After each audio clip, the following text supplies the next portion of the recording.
Hello and welcome to DNET, the Disability Network. I'm Ming Wong. Bill's on assignment this week. Many people with disabilities encounter difficulties in communicating their needs. They can become subjected to abuse or ill treatment. The role of advocates is to help them represent their wishes and concerns. In some parts of the world, legislation has been enacted to formalize the process of advocacy. Ontario adopted such legislation recently, but the current provincial government is putting forward amendments designed to repeal the act. In a moment, we'll take a look at hearings into the matter. And later in the show, we'll find out why many people think advocacy is vitally important for some people with disabilities. Also later, we'll take a look at some recent wheelchair designs. Chairs are getting lighter and more maneuverable, but are they getting safer? First, here are some highlights of disability stories from the last few weeks. As we said earlier, one of the latest targets of cuts in Ontario is the province's Advocacy Act. Steve Irwin reports on hearings taking place at the provincial legislature. My disease is chronic, so it's getting worse as I get older. Hooked to a dialysis machine, facing kidney failure and lung cancer, Oceania Relinka is getting tired of fighting. No surprise, she's been fighting all her life. First against a rare skin disease she was born with, later against bureaucrats who told her she was too sick to make important decisions on her own, even about her own body. The first doctor that saw me basically just said, well, we're going to amputate your leg. And so I had to get support to say no. Hi, how are you doing? So, pretty rough day, right? Yeah, pretty rough. Yeah. That's when a friend got upset, stepped into Galinka's corner, and became her advocate. I feel that only the healthiest people and the wealthiest people in this so-called civilized world will survive if we do not have advocacy. Linda Davis Bonner acted as Galinka's advocate, fought against the doctor's decision, and saved her friend's legs. That act of generosity was something the NDP government made law just before they lost power. The advocacy law set up a commission and provided $18 million to hire and train advocates across Ontario to fight for the rights of the frail, mentally ill, and disabled. The Honourable Charles Harnick, I understand that you will make your presentation first. The Harris government set the wheels in motion to kill the Advocacy Act, introducing Bill 19, which basically says it's up to a family, not the state, to take care of its own. This important new law will reduce government interference in the private affairs of individuals. It will also place decision-making where it belongs, in the hands of individuals and their families. But for those whose lives depend on others, a trained advocate can mean the difference between living and dying. Because if we don't make the difference to make our lives better, we have no lives, and dead people can't talk. There's been an alarming rise in the number of Aboriginal people who have contracted AIDS. That's according to a recent study from Health and Welfare Canada. In the general population, the number of people infected with AIDS has leveled off, but cases amongst Aboriginal peoples have increased by 6 times since 1990. Health officials say the actual number of reported cases is still relatively low, but they're concerned that testing in remote communities is rare, so figures may not reflect the true rate of increase. The study was completed for the Royal Commission on Aboriginal Peoples. It warns that awareness about AIDS may be slow to increase. The report says this may be due to a lack of coordination between Ottawa and Aboriginal organizations. The Alzheimer's Society of Montreal is launching a new program. They've started up a support group for people with Alzheimer's and their families. It stresses the importance of planning ahead. Lynn Hertzeg reports. Linda Muley remembers how painful the early stages of the disease were when her mother was aware of her deterioration. She was very upset. She would blame others. She couldn't find her things. This was a woman who was very independent, used to doing her own thing, and she went from that to losing all control over everything she did. She was very miserable. She would cry a lot, and we didn't know what to do. Worst of all, there was nowhere to go. If she would have had a place that she knew she felt fine, it's okay to be ill, it's okay to lose my memory, I'll make the most of my time that's left. Instead, she never had that opportunity. Now the Alzheimer's Society is giving people that opportunity.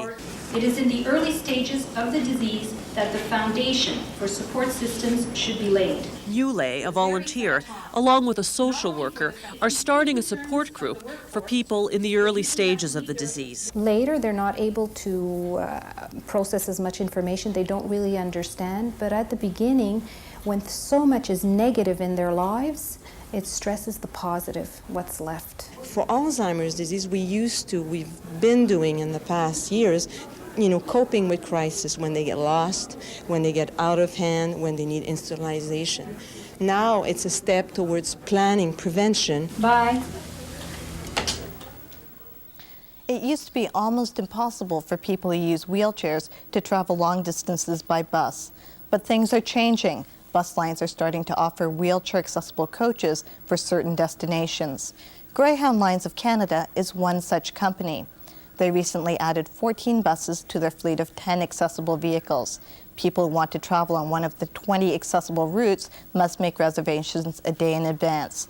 Telephone services have also been expanded for people with hearing impairments. That's this week's roundup of disability stories. When we come back, advocacy. We'll find out why some people think it's crucial.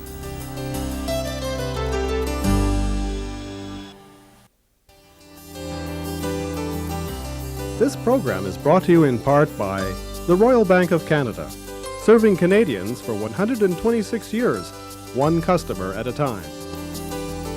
Traditionally, many people with disabilities across the country have been locked away, out of sight, out of mind. Some have been isolated in their homes, others in institutions.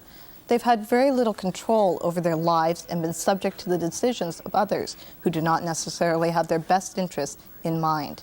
For these people, the support and work of advocates can play a crucial role in helping them to move forward. Bill McQueen prepared this report. Morning, Erin. How you doing?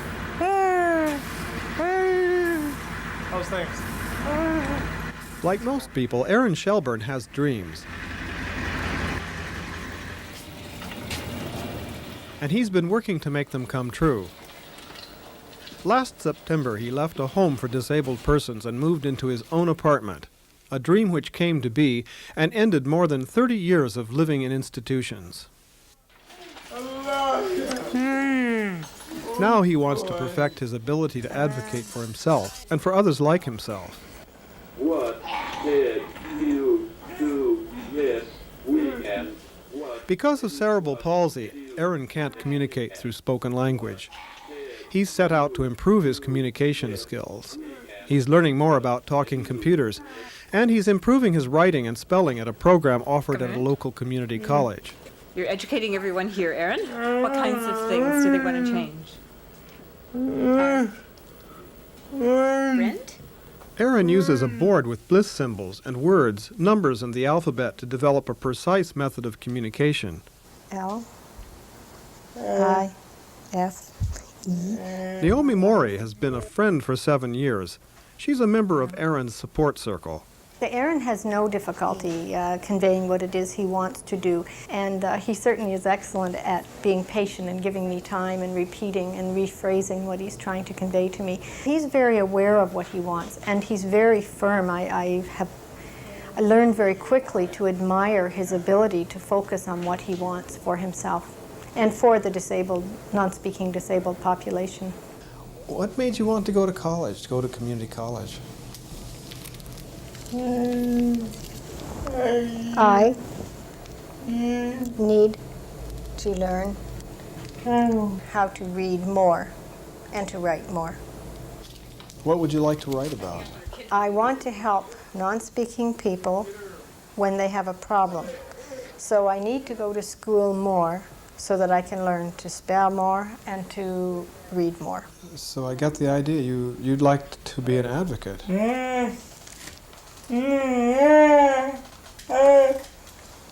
Yes, because I do see the needs of non-speaking people. I saw many things in 31 years, and so that gives you a lot of understanding about what they need, what the situations are for people who are in institutions, and especially those who are non-speaking. Aaron Shelburne is not alone in standing up and advocating for his and the rights of others, and he's ready to make a difference in society. Advocates help people protect and defend their rights.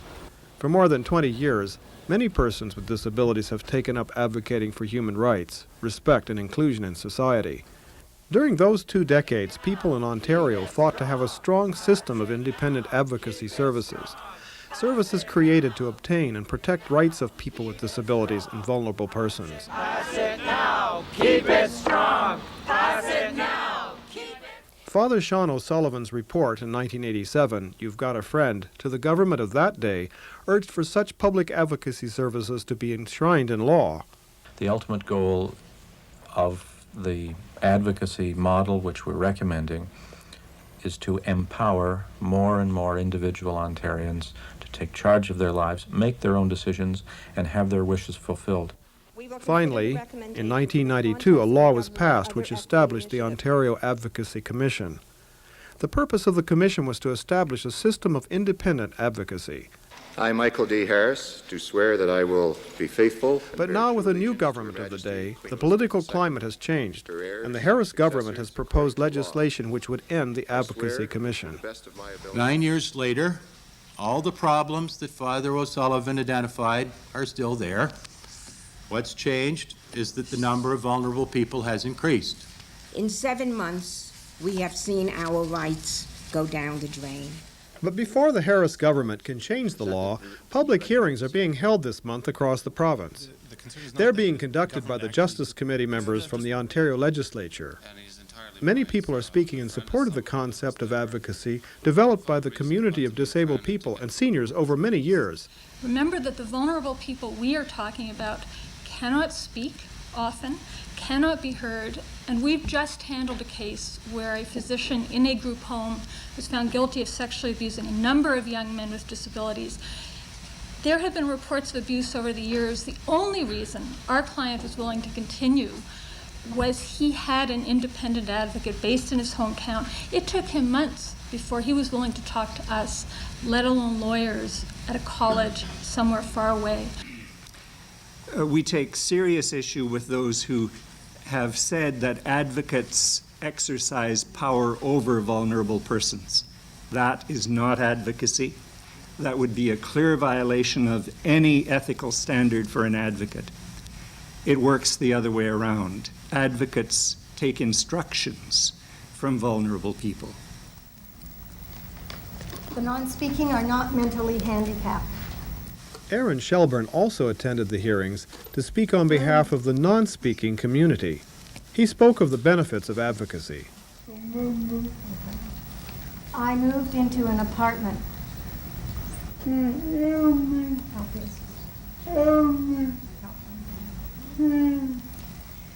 The advocates helped me to get the apartment on my own. I can run my own life now. But for Aaron and others to continue living independently in the community, people with disabilities and vulnerable persons will have to wait at least until the end of the hearings to find out whether the Harris government plans to change the legislation, to protect their rights, and to support their ability to continue contributing to their communities.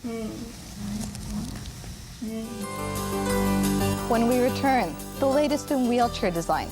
Light, sleek, and fast. But is it safe?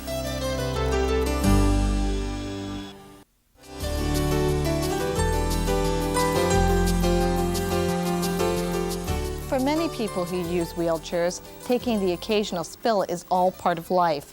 But serious questions are raised if occasional becomes frequent.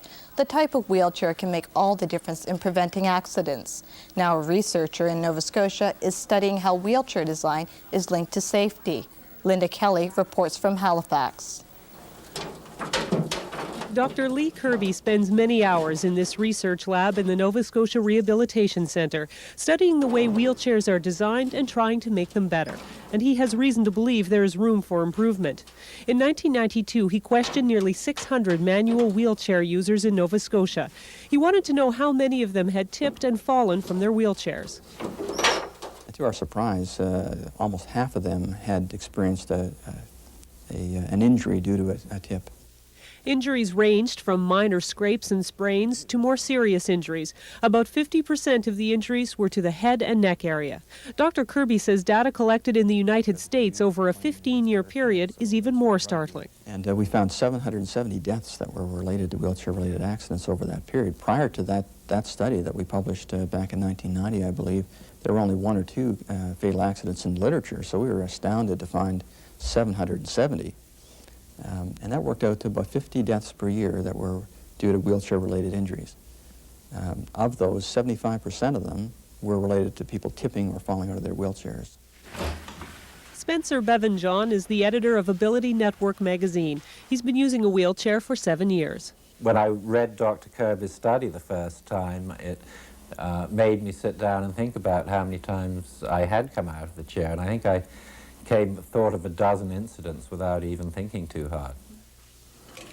To try and find out why there were so many accidents or how they could be avoided, Dr. Kirby and his colleagues needed a way to test wheelchair stability. With the help of the Technical University of Nova Scotia, they developed this rig. Co-worker Don McLeod sits in for the crash test dummy. The platform slowly tilts up. The meter shows how many degrees it's risen. Dr. Kirby measures how much of a tilt it takes to tip the wheelchair. In this case, the wheels leave the platform at about 21 degrees, the standard for that chair. But the numbers are much different when a lightweight wheelchair is used. The wheels lift off at just 7 degrees.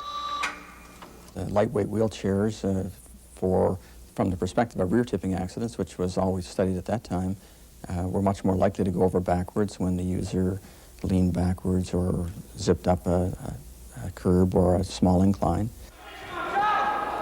But while the lightweight chairs are more unstable, they allow much greater mobility. So it has become a bit of a catch-22. More stability reduces the likelihood of tipping over, but less stability is actually better from the performance perspective because it gets your weight back over the rear wheels, and if it's there, you have better traction. You can get up into a wheelie if you're a skilled enough user to be able to do that. So there's this trade-off between stability, safety that is, and maneuverability and performance. Like I have very small wheels on the front of my chair, which makes the chair a lot easier to maneuver, but there is a tendency for a small pothole to stop me, whereas if I had larger wheels on the front, it would allow me to go over probably rougher terrain without the same sorts of problems, but I would lose maneuverability. Dr. Kirby says it's a risk that lightweight chair users, like athlete Rick Hansen, are willing to take. Reaching out with the hands, you can see why hands get injured in these types of falls, but you can also see that why head injuries occur. As shown here, even the wheelchair wheel gets bent, but it's only elastically bent. It springs back, and he's able to being the athlete that he is, he's able to do a complete roll and to get back up into his chair and was able to complete the race. They're very popular. They're not always appropriate for people because although they tend to be more adjustable, they don't necessarily have the full range of adjustments that you could make someone who needed more stability and less performance. You don't necessarily have that full range in a lightweight chair. Both Kirby and Bevan-John agree that while a wheelchair user has the option to take those risks, there are still improvements that the manufacturers could make to better stabilize the chairs. There's no provision made on the bottom of the foot plate itself for taking any kind of a strain. These foot pedals do that, and then on the bottom of them they could well be designed in a better way to structurally to actually do something if you do tip over. I have tipped over a couple of times and the whole chair has come over with me. Bevan-John blames himself for many of his falls. Dr. Kirby says manufacturers should share only part of the blame. He says there are a number of factors that lead to wheelchair accidents. Ramps that are too steep or lack smooth transitions, risky behavior or errors in judgment made by the user. And then the system itself is at fault frequently, and by the system I mean the system of regulating wheelchairs and selecting the appropriate chair for the appropriate person and training the person in the use of the chair. This is the lightweight chair that tips back at just a 7-degree incline. So Don, would you mind leaning forward onto your knees there? And But just by leaning forward, the user can dramatically increase the chair's stability, all the way to 27 degrees. But the training isn't always there. If you're paying for it yourself, there's nothing to prevent you from just going to the a shop, including a pharmacy, and picking out a wheelchair and heading home with it. It's not a prescription item. It's not like a drug. Dr. Kirby and his colleagues are working on a variety of devices to improve the stability of chairs. They've learned that adjusting the axle in a lightweight chair can actually improve its stability by 20 to 30%, depending on where you attach it. But he says manufacturers aren't exactly beating down his doors to read the latest results. They tend to keep researchers at an arm's length. They have their own researchers and their own priorities, so that we haven't had a whole lot of success at attracting support from wheelchair companies. We have had some, but it hasn't been as significant as I think it ought to be. But in the end, it may be a matter of money. Bevan John's wheelchair has an adjustable axle. That makes it safer, but that cost him an extra $300 to $400. If you were to build in these improvements, it would add to the cost of a wheelchair. People would be unwilling, or insurance companies might be unwilling to pay the extra dollars involved. Bevan John still has insurance. But people who don't can end up paying for the chair themselves, anywhere from $1,000 to $18,000. And even years of experience may not offer complete protection. The chance of breaking a bone in a fall increases every year. That's because the longer a person uses a wheelchair, the more brittle their bones become from lack of use. Dr. Kirby continues to work at solving safety problems. In the future, he'd like to see more ideas being shared by industry designers and outside researchers. In the meantime, we'd like to hear what you think. Do you feel wheelchair manufacturers are doing a good job? How do you think they can improve their products? Write to us. Our address is coming up shortly. We'll be back in a moment.